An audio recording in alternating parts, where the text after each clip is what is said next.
Assalamualaikum warahmatullahi wabarakatuh. Jumpa lagi sama Hani Channel. Yuk bareng-bareng kita kupas lagi Biosaka. Kupas tuntas Biosaka. Tas, tas, tas. Mitra Tani Biosaka. Bio adalah hayati atau tumbuhan. Saka, selamatkan alam kembali ke alam. Biosaka ditemukan oleh Muhammad Ansar, petani dari Blitar, dan kini Biosaka telah mendapatkan pencatatan cipta di Kementerian Hukum dan Hak Asasi Manusia, Kemenkumham dengan nomor 00039999067. Manfaat ramuan Biosaka, biaya Rp0 atau gratis dengan membuat sendiri, tidak ada kerugian bagi petani dan tanaman, tidak beracun dan tidak membuat tanaman mencret. Menghemat biaya pupuk kimia sintetis 50-90% dan pestisida kimiawi, sehingga petani biasanya pakai pupuk Rp3 juta per hektar per musim. Dengan menggunakan Biosaka cukup dengan 0,3 sampai 1,5 juta per hektar per musim. Biosaka ini juga meminimalisir atau mengurangi serangan hama penyakit, lahan jadi subur, umur panen lebih pendek, serta produktivitas dan produksi lebih bagus. Pada awalnya, Dinas Pertanian Blitar, penyuluh, dan petani tidak percaya terhadap manfaat Biosaka. Dikira Biosaka ini air ponari atau jambi-jambi dan hanya coba-coba oleh beberapa petani. Tetapi ternyata hasil produksinya justru bagus. Kepala Dinas Pertanian Blitar perlu waktu 14 bulan untuk percaya Biosaka setelah melihat sendiri di beberapa lokasi petani. Penggunaan Biosaka di Blitar sudah sejak tahun 2019 dan saat ini sudah sekitar 12.000 hektar di seluruh kecamatan. Sekarang sudah radikal dilakukan demplot uji coba di Blora, Sragen, Klaten, Grobogan, Jatisari dan lainnya, serta di lokasi uji coba demplot standing crop jagung padi dengan menggunakan Biosaka, hasil panen lebih bagus dibandingkan tanpa Biosaka. Produksi lebih tinggi dengan hemat 50% pupuk kimia. Mitra tani keragaman fisik batang, daun, pertumbuhannya berbeda dari tanaman biasanya. Lebih bagus, lebih besar, demplot terus dilakukan berkelanjutan di berbagai kabupaten di Jawa dan di luar Jawa. Hasil uji lab pada ramuan Biosaka menunjukkan kandungan hara makro-mikro yang rendah, sehingga disimpulkan bahwa Biosaka bukan pupuk.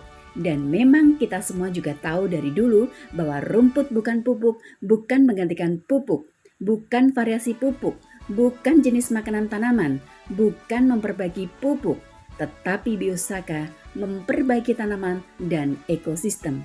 Sains, saya ingin menyampaikan ini. Kami sudah menguji ke lab tanah. Kami menguji untuk kandungan hormon, kandungan spora, kandungan bakterinya di BPP UPT Jatisari. Sekarang kami menguji ke lab LCMS, Liquid Chromatography Mass Spectrometer. Itu menentukan sebenarnya zat yang keluar itu struktur kimianya seperti apa, persis zat kimia itu. Yang jelas bukan hormon. Ya, Jadi gitu. itu bukan hormon. Jadi kesimpulannya apa di lab ini bukan pupuk, bukan pestisida, Dan bukan hormon. bukan hormon, tapi baik hormon. Ini elisitor sebenarnya. Hasil uji lab pada ramuan Biosaka menunjukkan adanya kandungan hormon, jamur, dan bakteri yang tinggi, mengandung PGPR, ZPT, MOL, dan sejenisnya.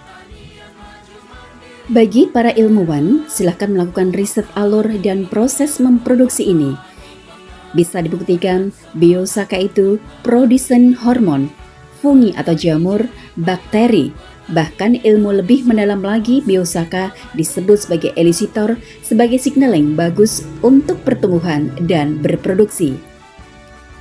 Menurut Profesor Robert Manurung dari ITB, Biosaka disebut sebagai elisitor dari ilmu epigenetik, sudah banyak riset, jurnal-jurnal elisitor, dan sudah dilakukan kajian lanjut.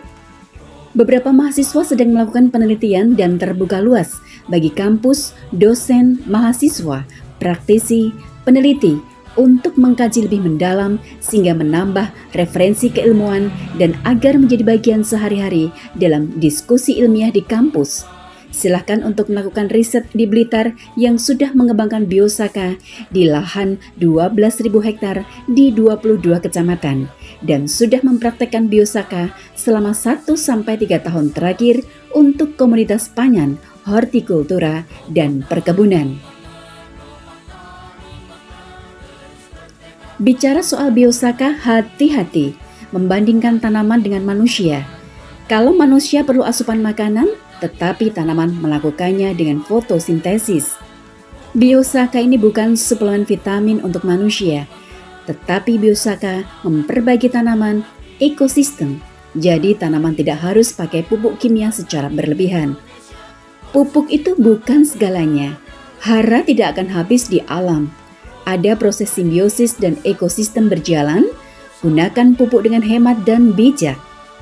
Sebagai contoh atau bukti bahwa unsur hara yang dibutuhkan tanaman tidak hanya berasal dari pupuk kimia sintesis. Tanaman di hutan belantara itu tumbuh dan berbuah tanpa dipupuk, tanpa dirawat, karena ada proses hara dan proses alami yang sudah steady state di hutan.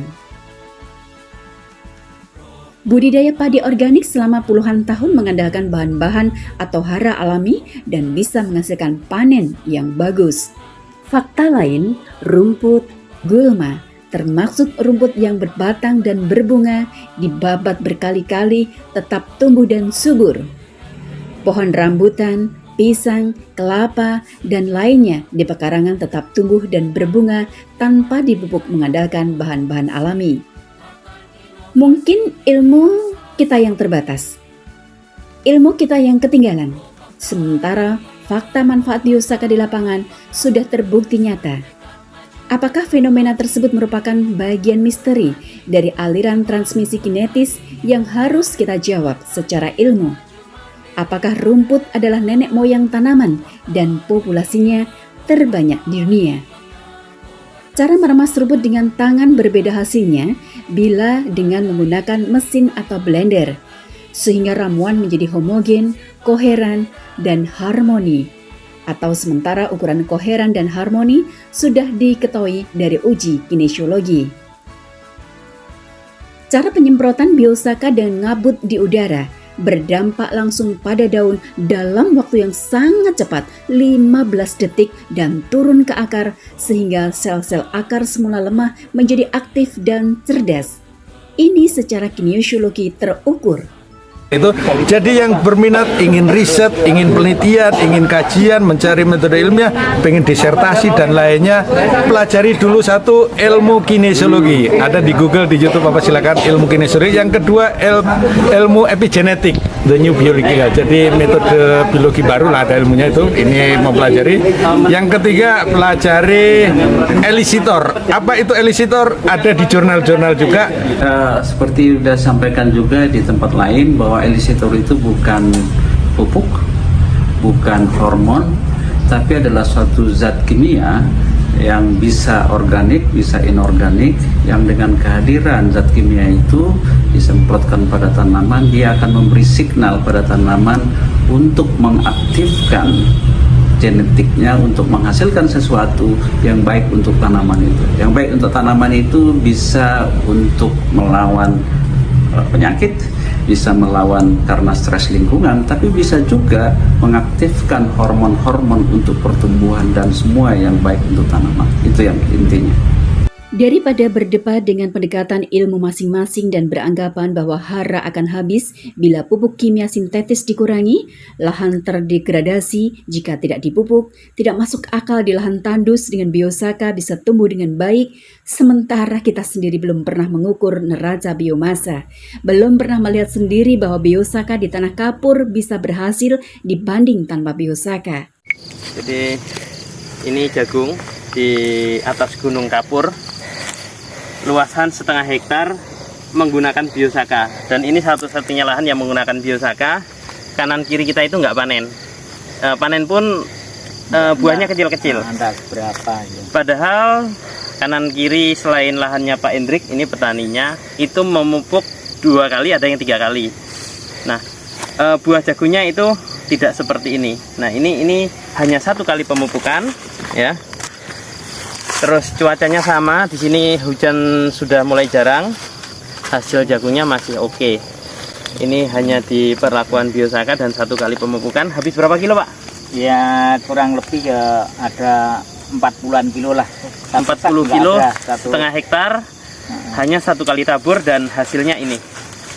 Daripada berdebat bahwa rumput sehat sempurna itu tidak bermanfaat, bahwa disemprot ngabut ke udara tidak masuk akal, sementara pemahaman kita masih terbatas terhadap ilmu elisitor, ilmu epigenetik, kinesiologi, transmisi energi, neraca biomasa, dan lain-lain.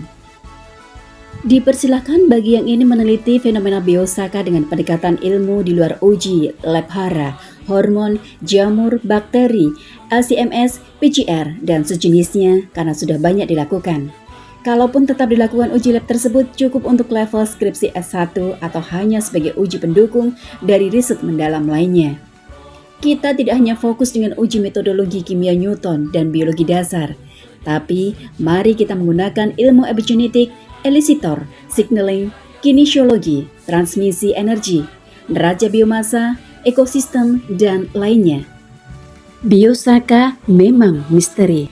Menjadi ilmu baru yang akan terus berkembang dan bermanfaat ke depannya, dan sebagian akan bisa menjawab dalam bentuk praktek-praktek SDGs dan dalam rangka mewujudkan cita-cita luhur bahwa tanah Nusantara menjadi land of harmony dan Indonesia sebagai lumbung pangan dunia Feed the World 2045.